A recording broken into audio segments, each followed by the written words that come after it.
11 o'clock.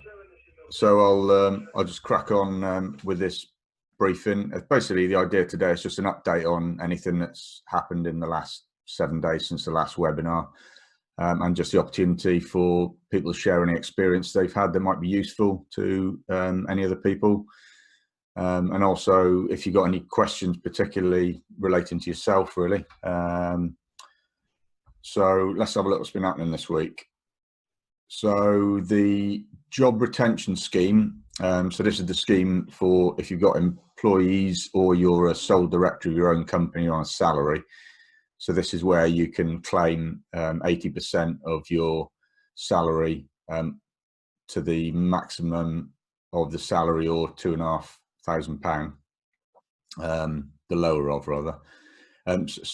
So if you're only eligible for this if you're furloughing yourself, so that is you're not doing any work for the business other than any statutory work. You can't be doing services for the company or doing anything else. So the job retention scheme portal was opened on Monday morning. It had gone better than I thought it would, because advice I was given was that the portal would probably crash by 11 o'clock, and it wasn't worth even attempting to get into it till Tuesday. But experience, it seemed to cope quite well.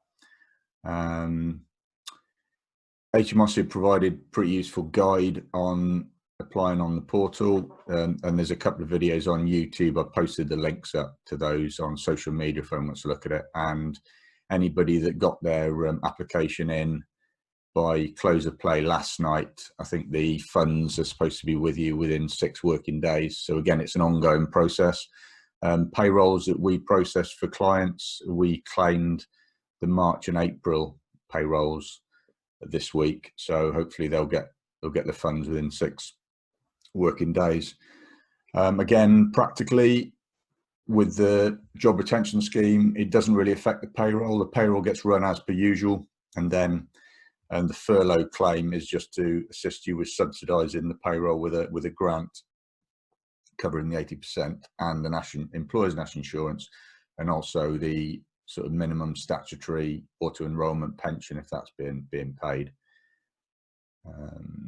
One of the practical points from going into the portal is there's no save and return option.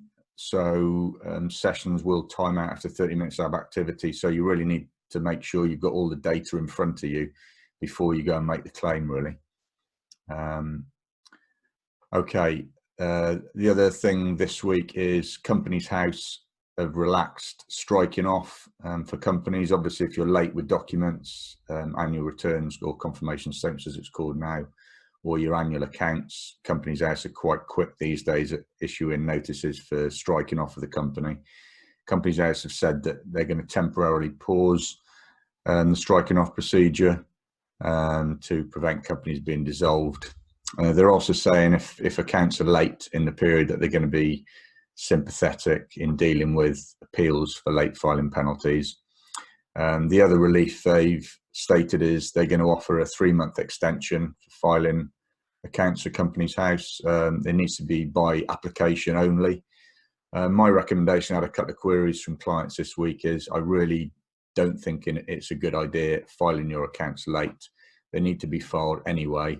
And if you're intending on, looking at any time to pay arrangements with HMRC or budgeting for cash flow for the next few months, to get yourselves out of this mess, then you really need up-to-date figures and working on actuals. Paying the tax is another matter, and obviously there's various things available for that we've covered before. But in terms of getting your data and knowing what your tax liabilities is, I think this is pretty important, really. And the other thing is, while you're on lockdown and you've got time on your hands, possibly it's a good idea to, get your houses in order, get the finance set together, and get the accounts and tax returns sorted. The other thing that we touched on last week, the business interruption scheme loans, the government have come down hard on the banks. The banks were being a bit sharp initially, where they were steering customers into their own products rather than the government-backed product. Now, the government scheme is effectively to underwrite the bank's loans for 80% of the value of the loan, so it's a pretty safe bet, really. although having spoken to clients, in weeks gone by, the banks have been looking to secure loans on property or get personal guarantees from the directors. So the government have clamped down on this, thankfully, and the Chancellor announced that there should be no personal guarantees for any small business loans less than 250,000. There's over 40 accredited lenders now on the scheme. So again, if you go through the portal, it takes you to the British banking website and you can apply via there. There's also a quick eligibility checklist on that site to see if you're eligible for it. And again, it's often, even if people are thinking, well, do I need the loan or whatever, it's worth getting the funds in just to tide you over till the grants are received.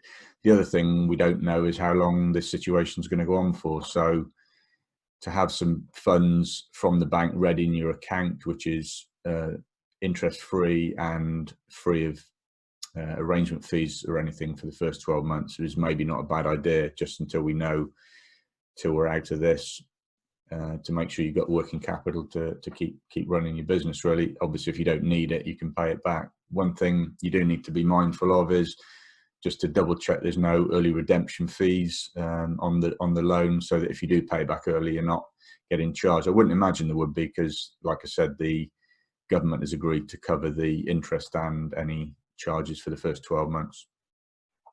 So that really covers pretty much any updated things in the last 7 days since last Thursday. A few clients have been in touch this week, so I've got a few frequently asked questions that I can kind of answer there. Clients are asking, can they be furloughed by more than one employer? Yes, you can. That's not a problem. So obviously a lot of people these days have portfolio careers, so they may have several employments and they may be furloughed by more than one. So yeah, that's absolutely fine. You can be furloughed by more than one employer. The other question I had, again, on this portfolio career issue was, can you be furloughed and claim self-employed income support?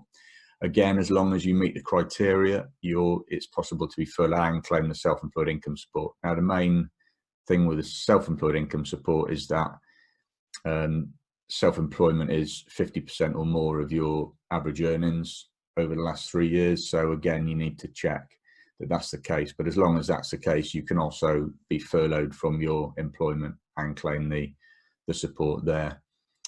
I touched on a question last week, which I've had from a few people, where they are renting properties, studios or storage space, industrial units, etc., where their rent includes the business rates element. So the question was, would they be able to go for the government support grants for the rates rebates, etc.? And again, last week I said I looked into it and I didn't think it was possible, because unless you are the actual rate payer registered with a local authority, then they can't prove you're paying the rates. There's been a few articles about this on the Institute of Chartered Accountants website, several instances of this, and again, their advice is, again, unless you're paying the rates directly to the rateable authority, then you can't claim this. Obviously, like I said last week, it's a moral issue as to whether the landlord, if they're reclaiming the rates element of what you paid them, whether they repay it is another matter, really. So it's it's just worth checking that point with the landlord, really. And again, the local authorities have said that if there's a dispute over the rent, the rateable pay, then you can apply to the local authority and let them know that you are the real rate payer. Sorry, let me just find my notes again. It disappeared a second. Here we go. Right, so those are the FAQs from last week. The only other thing I kind of wanted to cover really was some additional information. I posted some bits and pieces up on social media last week about various other sources of grants. There's quite a few things available at the moment, and there's more things coming to light all the time, but you do need to do a bit of digging sometimes. So things this week, the British Film Institute have got a COVID-19 film and TV emergency relief fund. They received, amongst other donations, a £1 million donation from Netflix. This money is going to be administered by the film and TV charity on behalf of the BFI. It's going to be a one-off grant of £500 to £2,500 to those in film, television and cinema facing financial difficulty because of COVID-19. You need to have worked for at least 40 days or 8 weeks in a behind-the-camera role between the 1st of October 2019 and the 30th of March 2020. You're still eligible apparently for this, even if you're furloughed or you've got self-employed income support, as long as you don't receive in excess of £800 per month from those sources. A client came back to me last week after I went through some of the other grants and said, was I aware of the Live Nation, Crew Nation Global Relief Fund for live music crews? So that looks quite good. I've got a few clients that have applied for it. I think there was a bit of a misconception originally that it was just for the US market, but it looks like it is available to globally. So that's effectively $10 million pledged by Live Nation. There is a filing deadline for applications of the 1st of May for that. And your eligibility is if you're a touring or venue crew member, and you can be front of house or backstage, and you need to make 50% or more of your income from this area of work. And it looks like it's a one-time grant of $1,000. So again, if that applies to you, you need to get a move on with that. Some more on the film and TV. The Actors Benevolent Fund has funds available for professional actors, actresses and stage managers. This is more for people who are actually poorly or self-isolating as unwell. So if you've contracted COVID-19 or are self-isolating as unwell and you've applied for universal credit or employment support allowance, or if you're already in receipt of any means tested benefits, then you're entitled for that. They don't really go into any detail on the amount of the grants, but the applications are on the website. I've posted the links to these on social media. And the other one I picked up on this week was the Royal Variety Charity. And this seems to cover quite a wide range of people. So anyone who serves any facet of the entertainment industry, should they find themselves experiencing unforeseen financial hardship as a result of ill health. So again, they don't specify amounts, but again, it's quite a wide ranging thing, so it might be worth a go. And looking through it, there's a whole host of other charities and trusts. Most of them again, seem to be if people are actually ill or if you're experiencing financial hardship. So again, anything I can dig out on those, I'll post up. Or again, if anyone's got any experience of any of those, again, if you could please share it with me so I can pass it on. So those are pretty much all the things I wanted to cover today. So I don't know if I want to open it up to anyone else. If anyone's got any experience they want to share, or any queries you've got this week. All that's really, really helpful and really useful. Thanks, Craig. That's okay. No worries. Anyone else got any points? Okie doke. Well, like I said, if you get anything, if you can feed it back to me in the week, and then I'll make sure I'll again do a broadcast next week just to catch up again. And yeah, everybody stay safe and you have a good week. Any queries, get in touch. Okay. Cheers, everyone.